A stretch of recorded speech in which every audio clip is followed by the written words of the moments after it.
The hottest team coming into this tournament, North Carolina. As intense as it gets. There's nothing like the madness of March, folks. A record-setting performance on a lot of levels for North Carolina. Carolina not looking like an 8 right now. They are surging. Hubert Davis played in the Final Four, now will coach in the Final Four at the same school, North Carolina.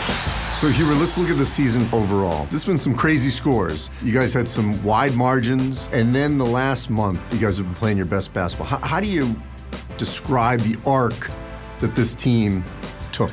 At the beginning of the year, we really struggled against Kentucky and against Tennessee. We had some lopsided losses, but we found ourselves. And that's one of the many things that I love about this group. It's been a group of perseverance, a tough group that has always bounced back and gotten back up. Slam down!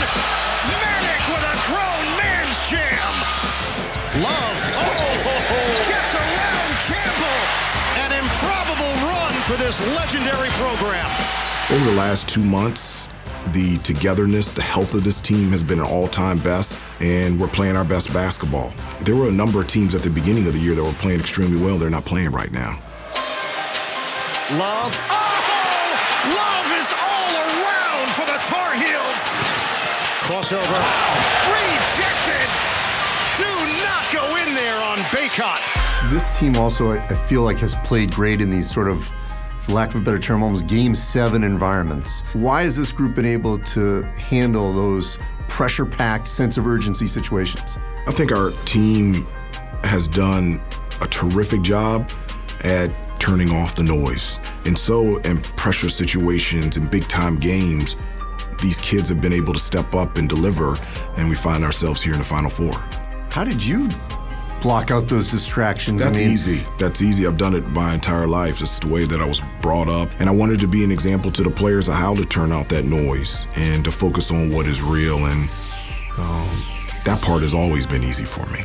I've always said you have the best laugh and smile. You have a great laugh. I like to laugh. Yeah, I loved it when we worked together. I'm a positive guy. Yes, I loved it. I loved it. And then after the game against St. Peter's, the other emotion came. Yeah. The tears. Yeah. Where did that come from? It's been an unbelievable, great year, but it's been a long year. I haven't had a chance to process anything. It's always next game, next practice, next recruit, next interview, next something. And when the guys were coming off the court and realizing we were going to a Final Four, it was really the first time in a year that I had been able to think and just to process and take in what is just happening. And I just started crying. It just came out. And just to think about all the things that we had gone through, that we were going to the Final Four and these kids were gonna have experiences that I got to experience at Carolina, I just couldn't stop crying. Duke and North Carolina in the Final Four. Amazingly enough, they have never played in the NCAA tournament. This year, they're going to do it for real. What does Duke Carolina mean to you? Excellence, consistency. College basketball is at its best when Carolina and Duke are really good.